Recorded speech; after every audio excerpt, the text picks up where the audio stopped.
Hello, and welcome to FODES, the Future of Design and Engineering Software podcast. My name is Rupinder Tara. On this show, we will have guests that will discuss tools and technology that engineers will find interesting and useful. Hello, Juan Carlos Santamaria. Yes, Juan Carlos Santamaria. Yes, Very good. thank you. Yes, Very good. Nice to meet you. nice to meet you too.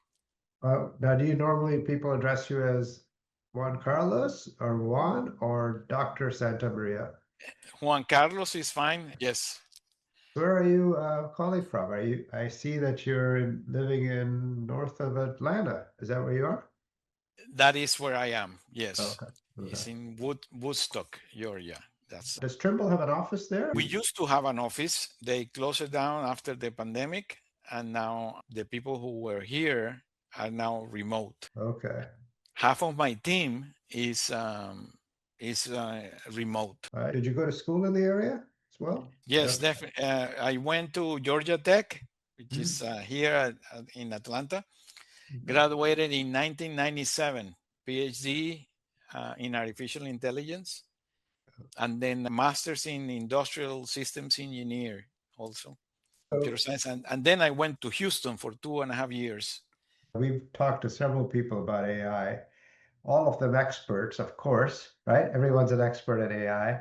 You're the first person who has actually got a doctorate in AI, right? In computer Yes, science with AI. that is true. That is true. A lot of friends Uh, tease me about this. You say, "Hey, I remember when you got your PhD in AI," and I tell my friends, I know a person who had an AI. Now, AI back then is not the same as the AI nowadays, but yes, it was AI. so do you find that when you tell people you have a PhD in AI and it stops all the conversations? Nobody wants to talk to you anymore? Yeah, but not only in recent times. Before it was, I have a PhD in AI, and people say, "How can I use that for?" Right, that was a while ago. People that probably didn't know how to spell AI back then. Now it's the most popular thing in the world. So today's AI is all about language models. Tell me what you studied back then and what was AI? Yeah, it's a multidisciplinary discipline for combining many different aspects from psychology, from brain science, neurophysiology, and from computer science, optimization. There was natural language, but more about rule based and all the theory behind language parsers using the old school techniques with defining rules. And it was robotics was about frameworks and how to create the frameworks to scale. Back then, there was this distinction between planning and reaction. Planning, it was a traditional way. You create a plan, and then once a plan is formed, you give it to the robot to execute, which was very brittle because as soon as you start executing, the plan changes and the robot doesn't know how to adapt. Then the reactive was all about reflexes and how to do behaviors, compose behaviors around reflexes. And that's why if you see the robotics 20, 30 years ago, it was all about more simulating insects or small animals. And the behaviors were very impressive, but were not intelligent, right? Because it was all reactive. So that was very fun, but it was not as advanced as it is today. Game has changed. Where did you originally grow up? Was it, I want to say Yes, Venezuela? yes, Venezuela And you studied industrial and systems engineering? at Georgia Tech. Okay, Yes, that okay, was graduate. That was a master's. okay. I did that also because I had this interest Mhm. in problem solving in the industry, but using innovative technologies. So Yeah. that in order to satisfy my desires, were always grounding it on industrial systems. So that's why I also Yeah, took the master's in industrial engineering. I see. And it became a question for you. How would an insect do this? Is that- Right? How would an insect's brain handle this sort of industrial process? Let's flash forward then. All right, now you're much in demand. Everyone wants you to work for them. Trimble, like every other company, people that I talk to from those companies, they're all about AI. Your CEO, Rob Painter, was at a Dimensions over 2 years ago now. He came on stage. He was very much talking about AI. It was center stage. And I think a lot has happened, and I want to go over what has happened since. But at that time, I talked to probably your predecessor, Carolina. Is that Oh, Tortilla. Yes. yeah, she Carolina. came. She, She moved to another company. That's okay, correct. okay, yeah, we talked considerably, but I want to catch up on her work and then how you took over, and what things have been done. We're especially interested in what it does for the design tools. That's my area in CAD and SketchUp and it's the CAE tools, the engineering tools. But I want to cover in general, what is Trimble's concept of using AI? How is it going to implement the modern version of AI in all its products and across all its lines? I asked a lot there. Yeah, that is a very broad question, but very interesting question. So Yeah, let me just cover a little bit about that history with yeah, Carolina. The tools, the AI tools, 4 or 5 years ago, and yeah, still today, yeah, some of them are targeting about perception. So how okay, to interpret massive amount of data like point clouds. yeah, So Trimble has hardware devices that collect massive amount of point clouds right, or cameras that are watching the construction site and processing that information to be able to determine where are the trucks or what are they doing or how to count the number of cycles of a whole truck or an excavator. That technology for image processing and video processing, very difficult to do in traditional technology. But with the advent of AI, it became a lot easier to train these systems to be able to recognize and segment the different objects in the construction site, like trucks, excavators, humans. And then you, with that information, also be able to do some meaningful, extra meaningful semantics about the construction process, like cycles, how many bucket loads this excavator is doing per day, which is a crucial information for the foreman or the yeah, site manager. So that's where Carolina was working, how to integrate all of this new technology for processing perception and massive amount of data. right, right, And that trend is still going. Yeah. Now, the new, or new, not new, but the new emphasis that we are trying to apply AI is for decision making.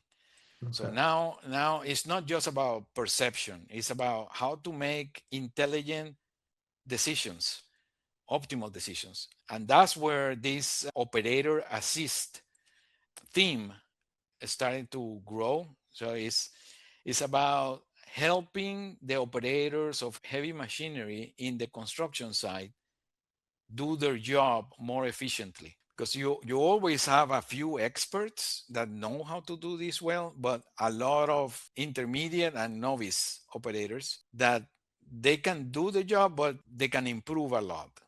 So what we're trying is to enhance their performance by putting operator assistance in the cab that works very similar to a physical AI, right? So if you imagine this heavy machinery be like a robot, it's a different type of robot. It's not an android. It's not a wheel. It's an excavator. Is a weird kind of robot. It has an arm with a bucket and yeah, has threads. But if you imagine that being a robot and you instrument that vehicle with the technology, then all the system is doing is suggesting the operator what is the next high level action to execute next. okay, So that way, for example, the bucket loads. right, If you're building a trench, there is a good sequence of bucket loads to follow. Only expert operators know how to do this well. But if you instrument the machine and put a novice operator, that follows the advice, then it behaves from an external observer as if it is an expert operator. So you've taken all the knowledge of an expert and put it in the hands of any operator. Exactly. How much of that have we actually implemented here? Because are we at that stage now? Could it be, could I put a dummy like me in a earth moving equipment or Let me just give you a little bit of history. We started with autonomy in okay, construction site, and that okay, was, we're talking about 10, 15 years ago, but the industry was not ready for it. And, the policies and all the legal framework was not ready for it. It was a very difficult sell having autonomous, especially because they need to interact with human operators around it. So the safety and all that stuff, very similar problem with the autonomous cars nowadays, right? All the how to ensure safety and all the legal. We were ready to do this in dosers, and we demonstrated this with Caterpillar using dosers, autonomous dosers with operators outside the cab, doing slow dosing for mining operations. And it was in that system, there was one operator monitoring 5 dosers, up to 5 dosers, no, uh, working autonomously, doing slow dosing, which is a very repetitive task, but it is also a very difficult task. Going back to the expert, knowing where to engage the blade in a slot is a crucial decision, because if you engage the blade too late, then you miss the chance to push more dirt. But if you engage the blade too early, then you risk stalling the dozer because now there's too much dirt in front of you. yeah, So knowing exactly in every pass where to engage the blade along the slot so that you can move the maximum amount of dirt every time is a difficult operation. Only expert operators know how to do it, and even expert operators cannot do it 8 hours a shift right, continuously. So that system, autonomous system, was super successful, but uh, it was very punctual. So Trimble wanted to expand this to the normal construction site, not uh, just mines. We had a difficult time trying to sell it because of all of these legal policy issues.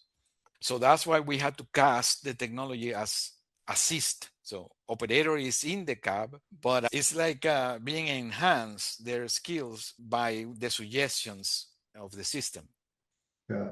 Must be a little frustrating to know that a system can do it much better than a human, and yet humans insist on being in the loop. So I, yeah, It's true. It's true.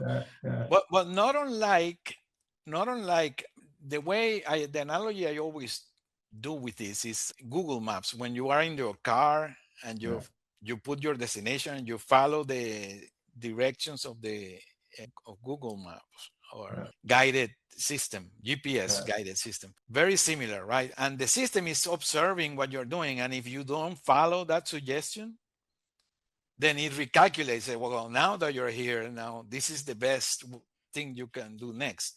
So imagine it's the same, but now for a dozer operator or an excavator operator, but instead of driving, is moving the machine and engaging the implement, the blade or the bucket. So the suggestions are about those actions instead of turning left or right. It's about engage the blade here. Well, you didn't follow my suggestion, but now this is the best place to engage the blade. yeah. So very similar. It sounds like machine cutting tools, where machine cutting tools have to get the right speed and feed, and a human operator will oftentimes be very conservative in their approach. They don't want to break anything. Whereas a technology, if you put AI into it, you can get the optimum cut. You can go deeper, you can go faster, and you'll be more optimized. But on the other hand, I totally see this happening with this fear of autonomous anything. In San Francisco, Wemos are all over the streets, right? And a lot of people that I talk to, even people who should know better, are afraid of this Waymo, right?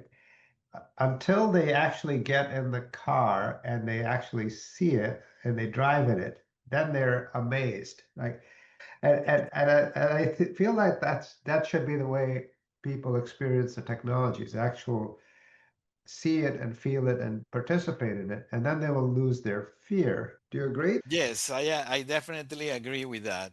And also, operators trusting that what the system is suggesting Yeah, is the right thing to do, because they have their ways. right. We have had this confrontation too. Mm, Operators saying, "Why is he doing this? This is not the way. I always 10 years doing it yeah, this way." And right. but it turns out that when you compare the long-term behavior, and we have the studies to prove this, of an operator doing it in the way they have been doing it and doing it the way the system is suggesting to do it, is an improvement.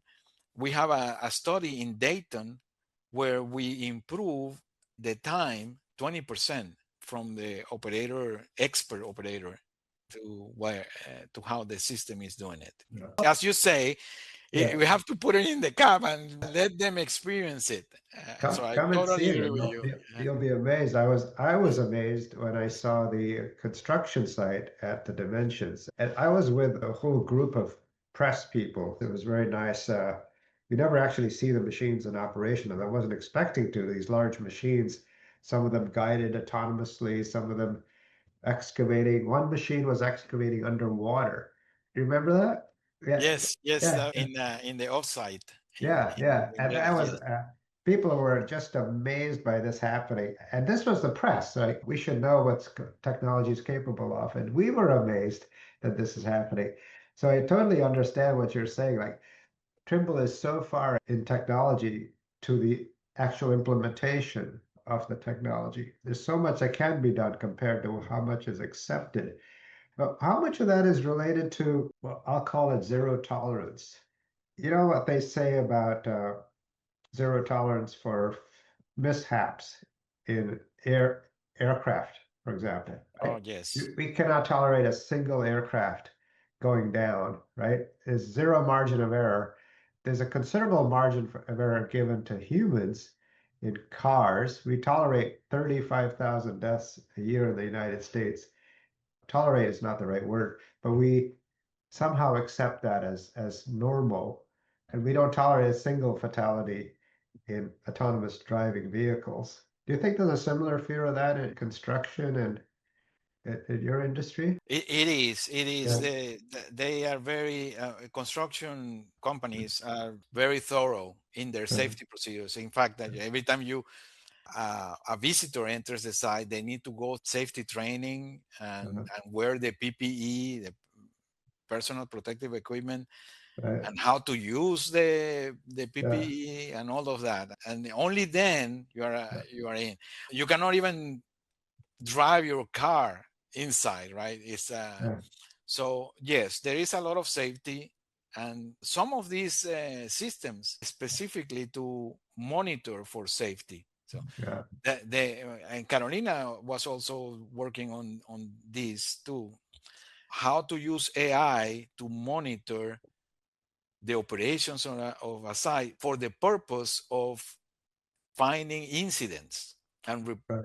Like how many reporting it. people aren't wearing helmets or Ex- safety vests, right? Exactly, or Yeah. doing something that there are some, like walking behind a heavy machine Mhm. without the proper signaling or following the protocols. I very good about doing this. Yeah. So people that that are implementing technology and people that are covering technology, we tend to fall in love with it. But the rest of the public is very suspicious or wary or tentative about AI, right? There's a lot of mistrust, and yet we're able to forgive humans for those errors. And if technology was in place, this is argument that everybody makes about autonomous vehicles. There'd be a lot less deaths and fatalities and injuries if you have autonomous vehicles. And yet we don't tolerate a single death or injury. It's just weird and frustrating. It is frustrating, not only in terms of safety. Yeah, I also saw a study of a civil engineer making studies on traffic yeah, patterns. yeah, If you inject certain autonomous vehicles, they have certain density of yeah, autonomous vehicles it will actually help the flow of traffic and prevent that backtrack wave that forms on highways that Yeah, cause accidents. right. So even in that, even that is successful, but it's I think it's a matter of gaining the trust. I got to Well, get back to some of the things I started to talk about. You had okay. mentioned that the work that was being done on shape recognition or object recognition, I think. And that's always been my hope for AI, that it can look at a point cloud. Because when I look at a point cloud, at first glance, it looks like the stars in the sky. I can't tell what's going on. But I need AI to look at that point cloud. Let's say it's inside of a building. I want it to look at the inside of a building and know that that's a pipe overhead, or it's duct work, or there's a valve in a factory or something. I need AI to discern that for me, so I don't have to. How close are we to that kind of world where we could interpret all those points and all that data and make them into objects and just kind of throw away the points? Yeah, so that we currently have some of that Uh, uh, in production and available to use. Point Cloud and one of the applications we have, Trimble Business Center, TBC, yeah, is able to segment the point cloud based on trees or for surveyors, right? It's very important to determine what is a building, what is street, what is vegetation from the point cloud. So very right. similar to what you're saying, but in a different context. So that is already available. And the ability to train the system to detect customer specific groups is there and is Right. also available. Is used less often, Uh, I believe, if because of the familiarity of the feature, but it is there. it might have been there. I just didn't see it. When I sat through some of the sessions about laser scanning, it was all about handling the points and the processing you have to do. And to tell you the truth, it sounds, as a mechanical engineer, I'm not a civil engineer, I don't do this, but to me it sounded like it was a painful process. And I just sat in that one class, very detailed, very knowledgeable presentation about the process and how to handle it. And I think it was a facade of a building. And I just thought, wow, do I really want to do all that? It's like, why can't all this be automated? Why can't it recognize Uh, details, I right? Yeah, I see what you're saying, and I agree. It's yeah, Trimble Business Center. It is an application that has been around for 10, 15 years, yeah, and it has the same workflow that is difficult for engineers and surveyors. One of the hopes that we are trying to do is augment these applications with the traditional LLM. So now the interface to the application is no longer your mouse and keyboard, it's just okay, natural language. And the AI knows what are all the capabilities of the software and yeah, is able to interpret your request and right. execute those commands. It's no longer about an engineer manually selecting which menu option do I need to execute next, but just providing a prompt. Say, can you classify this point cloud with the vegetation, floor, and buildings for me? And then the application will guide you. Can you let me know where the files are? Right. I'll take it from here now. And then it will do all the steps of data preparation and all that stuff that normally the operator or the user of the application will have to do, which is what you are alluding to. Like sometimes it's difficult to know how to prepare the data so that it can be classified so I can have my answer. Trimble has, by virtue of its SketchUp acquisition, have an enormous database of things. It's called a 3D warehouse, right? So All right. yeah, Yes. it has a amazing amount of 3D models. And I always thought, why? Okay, if I can show, if I use my phone and show it, what have you got that looks like this machine or this part or this earth moving equipment? So there's a lot of AI that I see, and I then expect it to be in my design products. I want it to be there. I'm sort of impatient. I can point my camera at a plant, for example, and this is an iPhone. and it'll look at the picture and tell me what plant it is, right? I can identify plants. So when I see that, I think, whoa, that's pretty neat. Why can't I do that to a screw, right? Why can't I take a Yes. picture of a screw and say, oh, this is a quarter 20 screw, right? And this is a quarter 20 nut. I want my engineering tools to be as smart as my consumer tools. Yeah, true, So, true. yeah. I'm not up to date with the latest SketchUp release, but I Okay. have seen the feature. The feature is there, visual search Uh, for the warehouse, SketchUp okay. warehouse. Okay. Uh, Okay. yes. So if it But is not Carolina there promised me already, that she promised me that would happen. So it's there. yes, Okay. yes, I've seen it. I've seen it working. I don't know if it's already available for in the production pipeline, and also some other plugins because same steps that I was describing about TBC or Yeah. Trimble Business Center. In Yeah. SketchUp, there's also similar things. Right? Sometimes you have a model, but you need to change the paint of the Yeah. walls or the bricks, and going through that process is a step and another step and opening the material and changing the texture of the material is cumbersome. And I've Cumbersome. seen AI plug in SketchUp where you just say, "Can you change the brick from red to construction brick?" and Yeah. and it will do it for you. No, you don't have to get involved on Yeah. the minutia of Right. Right. following the process. So, Yeah, you don't have to get in the minutia of following the learning the language either. This is what I love about LLMs. Like I understand it doesn't do good. LLMs aren't for shapes; they're for language, right? But I love it that it can interpret my language into CAD, for example, right? I love it that it'll eventually just tell it to draw a circle rather than pick a circle from a menu, right? Or make a wall or make a construction site. I'd love it if I could say, okay, make me, this is a 1 mile by 2 mile site that I'm working on. Here's a terrain. Now excavate or level or something, right? And it would start doing that sort of thing from my natural language. I don't want to learn 300 different commands of a ex- site, right? exactly. Yes, Is that, that is instrumenting yeah, the existing applications right. with a user interface that Yeah. is AI based. Yeah, yeah. Because Trimble is it's not just Trimble. It's every design company all has its own languages. And engineers find that they have to jump from one program to another. Like on a Trimble site, those people may also be using Bentley, right? Exactly.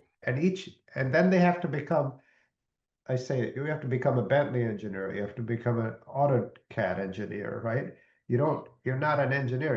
You're learning the language of your system you're using. I'd rather use my own language and have the program do my bidding from a natural language. I don't want to learn all its different languages. I find that to be a Tower of Babel sort of thing. And I am good at certain CAD programs, but not all of them. How can you be? So do you see a world where natural language takes over and is able to perform, let's say, most of the type of commands? I yes, Uh, actually that is happening. Most of the companies that have legacy products, if we right, can call it like that, yeah, part the focus a major fraction of the focus of using AI is to actually add the AI as a UI interface. The model knows what are all the operations that the application is able to provide and right, understands the model of each of these actions, right. and then it understands what the user wants with the natural language and is able to do this mapping and create a plan and execute it. Uh, So that is well, I think that's what we're talking about. And I'm glad to hear you say that. I'm not a conspiracy theorist, right? But I thought for a while that software companies weren't employing a natural language interface because it would make anybody be able to use their system and anybody be able to use another system. So if this caught on, they wouldn't be Trimble. They wouldn't be Trimble experts. You wouldn't take the pride and energy in learning a system because you could use any system. So people could move from one software to another And I think the industry, I thought, oh, maybe the industry doesn't want that to happen because they want to retain the users, right? Because if there's no investment made in a CAD product, you have no reason to stay with it necessarily, right? You can migrate very quickly. So I'm sure there's no such thing. I understand what you're saying. I can see some companies protecting their investment. Yeah. They see themselves invest as an investment on the product. Uh-huh. But I believe that interoperability is a feature that customers want, and it is in the interest of companies to provide this interoperability. Uh-huh. And AI is a way to prove that can happen. And they don't Okay. have to do that too much an investment in Right. putting this layer on. Okay. So there's I no think industry-wide, let's say, directive or goal to keep software hard to use. no, I maybe, but I don't think so. I don't think that company will survive much. I'm glad to hear you. Trying to dispel such conspiracies. There was a underground railroad that was being constructed in the UK. It was going from one site to another, but it turns out it was along the site of a Roman road, thousands of years old, right? A Roman road. And as they were excavating, they were digging up all these artifacts, and it became an archaeological site. I'm sure this progress was much slower than it was anticipated, but there's all this issues with digging on sites that are developed even more recently because there's all infrastructure it's underneath the ground. Do you see any case where machines are able to interface with records of infrastructure so that they can be knowledgeable of where digging might be dangerous or interfere with? Yes, that is a very interesting question. Yeah, currently the models for especially for the digging of the dozers and the Uh, excavator, they do consider different material densities okay. and the distribution, like silk or sand or Yeah. the different types of dirt with the Uh, different densities, and they need to adapt when you reach that layer to modify, okay. fine tune the behavior. But that's Now, almost like they're what feeling their way around. What I'm talking about is would they be able to access a database in which tells them that this is already there? Do you know what I mean? Yeah.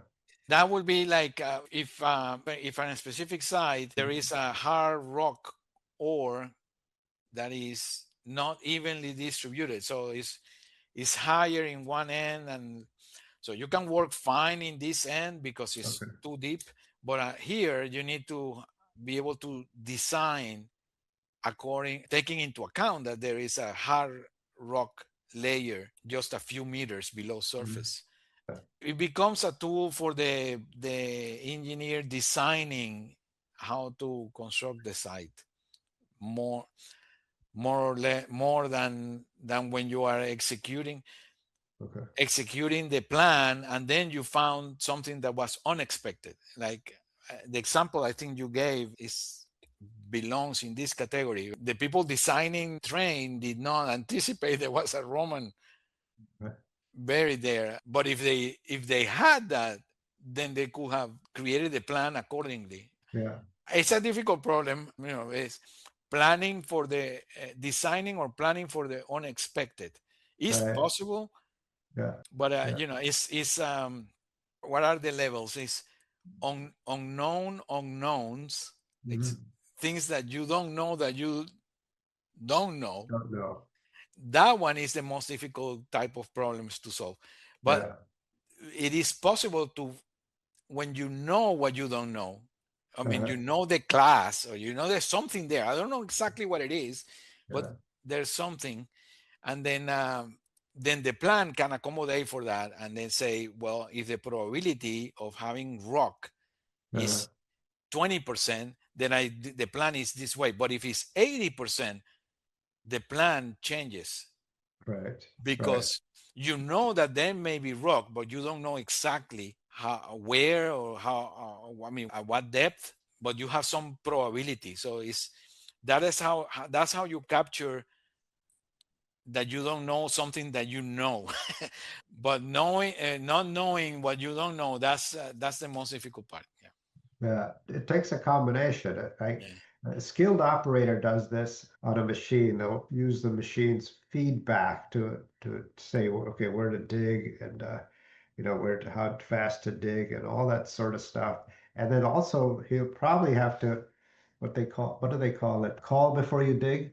The, right? Call and find Yes. out what's here, what's around here, what am I interfering with? Is it a gas main or water main or something? Right? You need to know all that thing. So combining both things, the in on-site feel feedback with off-site databases, right? Yes. To get that, and then it can be all done with one machine. How busy is your team? Like, is everyone asking you to implement these things, not just media people like me? With the product manager, Okay. he's the one really finding the opportunities and Ah, ranking the okay. opportunities, and Okay. then we just tackle the top tier. And I see. that continuously is evaluated every quarter, every 6 months, every year. We are more or less a service organization within a company. So the product manager has a certain demand and he gets a crazy idea. Okay, now I'm sure AI can do this, and it falls upon your team to actually make that happen, or you have to tell them, no, no, that's pretty, I don't know, you wouldn't say stupid. Yes, No, yes, that can't be done. It's science fiction. yeah. The way we were trained, I mean, we just give the product manager the technical feasibility and Okay. cost of Right. achieving, and then it's, you want to do that. Well, it may be possible. It may take 2 years, and it costs gazillion dollars. All right. It's up to you if you want to chase that. I see. Is it product managers only or doing this, or is it like does Mr. Painter come and say, "Hey, Juan Carlos, do this for me. Do it by next quarter. I've got another dimensions to address." Right? Yes, no, it's a team, but the product manager has the responsibility of ensuring that the opportunity is commercially viable, it is Uh, technically feasible, and it's collecting all of this from different expertise in the okay. team. Do you find them to be realistic expectations most of the time when they make a AI demand, if I could call it that? Right? Sometimes, Mhm. yeah, I hear crazy ideas, but I think we are all learning about Yeah. what AI can do, and Right. yes. Uh, do you ever get the opportunity to suggest things to them? Do, Yes, okay. definitely. When I see that there is a long hanging fruit about the use of the technology, I Uh, try to push it forward, and then it is their responsibility to find out if it's commercially attractive to pursue. okay. Is the natural language interface the low hanging fruit right now? It's Uh, one of the low hanging fruits. okay. It's One of because them. we have the existing products Yeah. applications, and we Mhm. have the technology that we know it works already. So Right. it's a matter of joining the two. And Yeah. there is technology that helps to do that, which is the MCP protocols. But tell me this though, there was the physical AI. Now that is a much more difficult problem, right? That's still, because we're dealing with physics and shapes and like you said, the volume of the earth that has to be moved and Exactly. recognition of quantity and mass, right? That's very much a work in progress, right? That's yeah, Yes, yes, yeah.